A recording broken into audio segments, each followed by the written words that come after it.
அதிசய காரிய சித்தி தாயே ஓம் வாராகி நமோ நமக. அனைவருக்கும் வணக்கம். நான் உங்கள் தோழி கலை. இன்னைக்கு நம்ம சேனல்ல பங்குனி உத்திரம் பற்றின சிறப்புகளை பற்றியும் அன்றைய நாள் செய்ய வேண்டிய ஒரு எளிமையான பரிகாரம் பற்றி தான் பார்க்க போறோம்.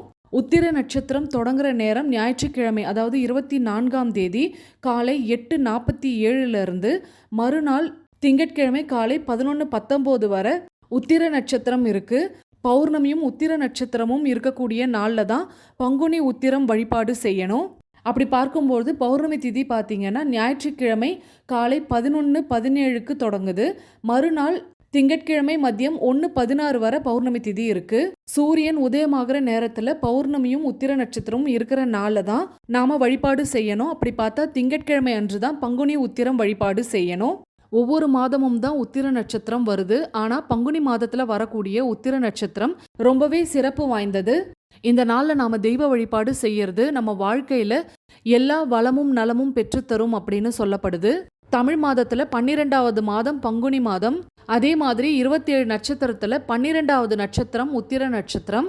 பங்குனியும் உத்திரமும் இணையும் நாளில் 12 கரங்களை உடைய முருகப்பெருமான வழிபாடு செய்யறது ரொம்பவே சிறப்பு. இந்த நாளில் எல்லா முருகன் ஆலயங்கள்லையும் காவடி எடுத்தும் பால்குடம் எடுத்தும் முருகப்பெருமான தரிசனம் செய்வாங்க. புண்ணிய திருநாளான பங்குனி உத்திரம் நாளில் தான் தெய்வ திருமணங்கள் அதிகமாக நடைபெற்றதாக புராணங்கள்ல சொல்லப்படுது. தெய்வங்களே உத்திரத்தை சிறந்த நட்சத்திரமாக தேர்வு செய்த பெருமை உண்டு. முருகப்பெருமான் தெய்வ யானையை மணந்த நாள் இந்த பங்குனி உத்திரம் நாளில் தான். அது மட்டும் இல்லாமல் சிவபெருமான் அன்னை மீனாட்சியை திருமணம் செய்து மீனாட்சி சுந்தரேஸ்வரராக காட்சி தந்த நாளும் இந்த நாளில் தான். அதே போல ஸ்ரீரங்கம் மன்னார் ஆண்டாள் திருக்கல்யாண வைபோகம் நடைபெற்றதும் இந்த நாளில் தான். மகாலட்சுமி பங்குனி உத்திர விரதத்தை அனுசரித்ததுனால தான் பெருமாளுடைய மார்பில் வசிக்கும் பாக்கியம் கிடைத்ததாக சொல்லப்படுது. அதே மாதிரி மகாலட்சுமி அவதரித்த நாளும் இந்த பங்குனி உத்திரம் நாள் தான். சந்திர பகவான் 27 நட்சத்திரங்களை மனைவியாக ஏற்றுக்கொண்ட நாளும் இந்த நாள் தான். இவ்வளவு சிறப்பு மிக்க இந்த நாளில் திருமணமாகாத கன்னி பெண்கள் கல்யாண விரதம் இருந்து உங்க வீட்டு அருகில் இருக்கும் கோவிலுக்கு சென்று திருமண கோலத்தில் தெய்வங்களை தரிசனம் செய்யணும். தெய்வங்களை திருமண கோலத்தில் தரிசிக்கிறதுனால சீக்கிரமே திருமண பாக்கியம் கைகூடி வரும் அப்படின்னு சொல்லப்படுது. இப்போ இந்த பங்குனி உத்திரம் நாளில் செய்ய வேண்டிய பரிகாரம் என்ன அப்படின்றத பார்த்துடலாம். இந்த பரிகாரம் ஞாயிற்றுக்கிழமை மாலை 6 மணிக்கு செய்யலாம். முடியாதவங்க மறுநாள் திங்கட்கிழமை காலை 6 மணிக்கு செய்யலாம். ஒரு 10லிருந்து 15 நிமிஷத்துக்குள்ள நீங்க இந்த பரிகாரத்தை செஞ்சு முடிச்சிடலாம். அதுக்கு உங்க பூஜை அறையில காமாட்சி அம்மன் தீபமோ அல்லது கஜலட்சுமி தீபமோ ஏற்றி வைப்பீங்கல்ல, பித்தளை விளக்கோ அல்லது வெள்ளி விளக்கோ எது வேணாலும் பயன்படுத்தலாம். விளக்கை எடுத்து நல்லா சுத்தம் செய்துட்டு அஞ்சல் குங்குமம் இடணும். மொத்தம் 11 எண்ணிக்கைகள் இருக்கிற மாதிரி பார்த்துக்கோங்க. எப்போவுமே காமாட்சி அம்மன் விளக்குல 11 பொட்டுக்கள் தான் வைக்கணும். ஏற்கனவே தெரியும் அப்படின்னு சொல்றவங்க அதே ஃபாலோ பண்ணுங்க. தெரியாதவங்க இனிமே 11 எண்ணிக்கையில பொட்டு வைங்க.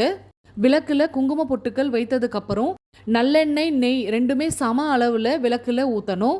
2 பஞ்சு திரிகளை ஒன்றாக இணைத்து போட்டு கிழக்கை நோக்கி அந்த தீபம் ஏற்றி வைங்க. ஏதாவது ஒரு டம்ளர்ல சுத்தமான தண்ணீரை நிரப்பிக்கோங்க.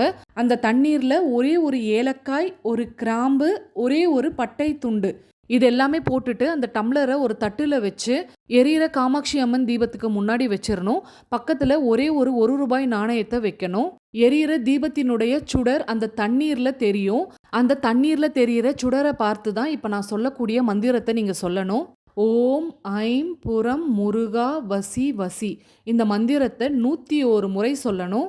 101 முறையுமே அந்த தண்ணீர்ல தெரியக்கூடிய சுடரை பார்த்து தான் சொல்லணும். எந்தெந்த பிரச்சனைகள்லாம் உங்களுக்கு தீரணும் அப்படின்னு நினைக்கிறீங்களோ அதெல்லாம் மனசுலயே நினைச்சிட்டு இந்த மந்திரத்தை உச்சரிக்கணும். எண்ணிக்கைக்கு வேர்க்கடலையோ அல்லது மிளகையோ எடுத்துக்கோங்க. 101 முறை மந்திரம் சொல்லி முடிச்சதுக்கு அப்புறம் அந்த தண்ணீரை எடுத்து யார் இந்த மந்திரத்தை சொன்னாங்களோ அவங்க மட்டும்தான் குடிக்கணும். வேற யாருக்கும் குடிக்க கொடுக்க கூடாது. அதுல இருக்கக்கூடிய கிராம்பு, பட்டை, ஏலக்காய் இந்த பொருட்கள் எல்லாம் கால்படாத இடத்துல தூர போட்டுருங்க. பக்கத்துல ₹1 நாணயம் வச்சிருப்பீங்கல்ல, அதை ஒரு சுத்தமான வெள்ளை துணியை சதுரமா கட் பண்ணி எடுத்துட்டு அதுல மஞ்சளை நல்லா நனைச்சு அந்த ₹1 நாணயத்தை ஒரு முடிச்சு மாதிரி போட்டு எடுத்துக்கோங்க. முருகப்பெருமானுடைய 6 படை வீடுகள்ல ஏதாவது ஒரு படை முருகனை மனசுல நினைச்சிட்டு என்னுடைய பிரார்த்தனை நிறைவேறினதும் இந்த காசை கொண்டு வந்து உன் உண்டியல்ல செலுத்துறேன் அப்படின்னு வேண்டிட்டு உங்க பூஜை அறையில இருக்கிற முருகன் படத்துக்கு மேல இந்த முடிச்சியை கட்டி விடுங்க. எப்படியும் பூ வைக்கிறதுக்காக அங்க ஒரு கம்பியோ இல்ல ஆணியோ ஏதாவது இருக்கும், அதுல கட்டி விட்டுருங்க. இந்த மஞ்சள் முடிச்சுக்கு அவ்வளோ ஒரு சக்தி இருக்கு. உங்க வாழ்க்கையில ஏதாவது ஒரு விஷயம் ரொம்ப டிலே ஆயிட்டிருக்கு அப்படின்னா, அதாவது வருஷ கணக்குல நான் எதிர்பார்த்துட்டு இருக்கேன். இன்னுமே எனக்கு அது நடக்கல அப்படின்னு சொல்றவங்க, கட்டாயம் இந்த பரிகாரத்த முயற்சி செய்து பாருங்க. அடுத்த பங்குனி உத்திரத்துக்குலாம் நீங்க நெனச்ச காரியம் நிச்சயம் நிறைவேறியிருக்கும். அந்த மஞ்சள் முடிச்சுக்கு அவ்வளோ ஒரு சக்தி இருக்கு. நாம குலதெய்வத்துக்கு இந்த பரிகாரத்த செஞ்சிருப்போம். யாருக்காவது நம்ம வீட்ல உடம்பு சரியில்ல அப்படின்னா, இந்த மாதிரி ரூ. 1 நாணயத்த மஞ்சள் நனைத்த துணியில கட்டி, அவங்க கையில கட்டி விடுவாங்க. உடம்பு சரியானதும் அந்த காச எடுத்துட்டு போயிட்டு குலதெய்வ கோயில் உண்டியல்ல போடுவோம். அதே மாதிரி தான் நம்மளுடைய கோரிக்கை நிறைவேற முருகப்பெருமானை நினைத்து இந்த பரிகாரம் செய்றோம். உங்களுடைய பங்குனி உத்திரம் வேண்டுதல் கட்டாயம் வீண் போகாது. முழு நம்பிக்கையோட நீங்க முருகப்பெருமானை நினைத்து இந்த பரிகாரம் செய்யுங்க. உங்களுடைய வேண்டுதல்கள் நடந்துருச்சு அப்படின்னு சீக்கிரமே கமெண்ட் செக்ஷன்ல வந்து தெரியப்படுத்துவீங்க பாருங்க. இன்னைக்கான பதிவு உங்களுக்கு பயனுள்ளதாக இருந்திருக்கும் அப்படின்னு நம்புறேன். பயனுள்ளதாக இருந்திருந்தா ஒரு லைக் பண்ணிட்டு அப்படியே உங்க ஃப்ரெண்ட்ஸ் அண்ட் ஃபேமிலிக்கும் ஷேர் பண்ணி விடுங்க. மறக்காம சப்ஸ்கிரைப் பண்ணிட்டு பக்கத்துல இருக்க பெல் சிம்பலையும் கிளிக் பண்ணிட்டு அதில் ஆள்னு கொடுங்க. மீண்டும் அடுத்த பதிவில் சந்திப்போம். அதுவரை நன்றி, வணக்கம்.